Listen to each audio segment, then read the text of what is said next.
জন্মদিন উপলক্ষে 53তম জন্মদিন উপলক্ষে অসম চৰকাৰ ভাৰতীয় জনতা পাৰ্টি আৰু আমাৰ কমলপুৰ সমষ্টিৰ আমি সকলোৰে উদ্যোগত আজি ৰক্তদান শিবিৰ আমি আৰম্ভ কৰিছোঁ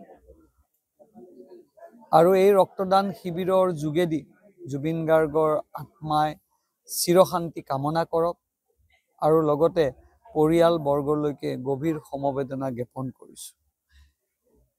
জুবিন গাৰ্গ আমাৰ মাজত নাই, আমাৰ কাৰণে বেদনাৰ কথা, কিন্তু 53তম জুবিন গাৰ্গৰ জন্মদিন উপলক্ষে আমি ব্লাড ডোনেশ্যন ৰক্তদান শিবিৰ আজি আমি পূব কামৰূপ কলেজৰ প্ৰাংগণত আমি আৰম্ভ কৰিছোঁ। ইতিমধ্যে 12জনৰ পৰা 13জন যুৱ প্ৰজন্মই এই ৰক্তদান কৰিলে আৰু মই গম পোৱা মতে 200ৰো ওপৰ ল'ৰা ছোৱালীয়ে ৰেজিষ্ট্ৰেশ্যন কৰিছে।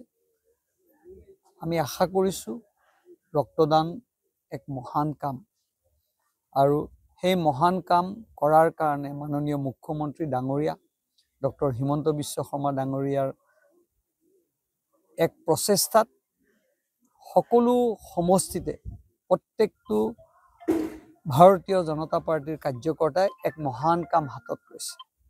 ইয়াত আমাৰ ৰাজ্যিক সভাপতি দিলীপ শইকীয়া ডাঙৰীয়াই বিশেষভাৱে উদ্যোগ লৈছে আৰু গুৱাহাটীত মুখ্যমন্ত্ৰী ডক্টৰ হিমন্ত বিশ্ব শৰ্মা ডাঙৰীয়াই আনুষ্ঠানিকতা নিশ্চয় কৰিছে। আজি কৰাৰ কথা আছিল, লণ্ডনৰ পৰা আহি হ'লেও এই অনুষ্ঠানত তেখেতে আজি থকাৰ কথা।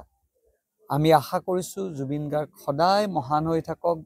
যদিও জুবিন গাৰ্গ আমাৰ মাজত নাই, আমি এতিয়াও ভবা নাই জুবিন আমাৰ মাজত নাই বুলি। মই পুনৰবাৰ এই চেগতে জুবিন গাৰ্গক গভীৰ সমবেদনা আৰু যি মহান কাম আমি হাতত লৈছোঁ, যিহেতু জুবিন গাৰ্গ নিজেই মহান আছিল, নিজেই তেখেতে মানুহক সহায় কৰিছিল, সেইকাৰণে আজি আমাৰ চৰকাৰখনে ডক্টৰ হিমন্ত বিশ্ব শৰ্মা ডাঙৰীয়াৰ নেতৃত্ব চৰকাৰখনে এক মহান কাম হাতত লৈছে। তাৰে আজি আমাৰ আনুষ্ঠানিকতা আছিল আৰু আজি আমাৰ কমলপুৰ সমষ্টিত বহু ঠাইত জুবিন গাৰ্গৰ জন্মদিন পাতিছে। তালৈ আমি সকলোৱে যাম, সকলোলৈকে এই অনুষ্ঠানটোত সহযোগিতা কৰাৰ কাৰণে জিলা মণ্ডল আৰু যিসকলৰ দায়িত্বত আছিল তেওঁলোকক আমি ধন্যবাদ জ্ঞাপন কৰিছোঁ।